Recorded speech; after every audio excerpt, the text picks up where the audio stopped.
Big moment today. John Boehner is going to find out whether or not he is Speaker. What do we think is going to happen? I think he'll be Speaker actually for a third term.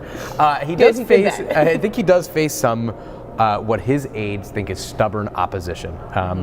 The Republicans have a lot more seats in the House this time around, so he could afford to lose 28 Republicans. It's not going to be a nail-biter, right? I mean, this isn't what we're necessarily looking at right now in terms of thinking that it's going to be really close, that someone would actually beat him for the Speaker vote. But it's much more about the context for going forward, what's going to happen. Right. I mean, the two people who are running, Ted Yoho and Louis Gohmert, are more punchlines than they are actual serious threats to John Boehner. They really have no organization, not a lot of support.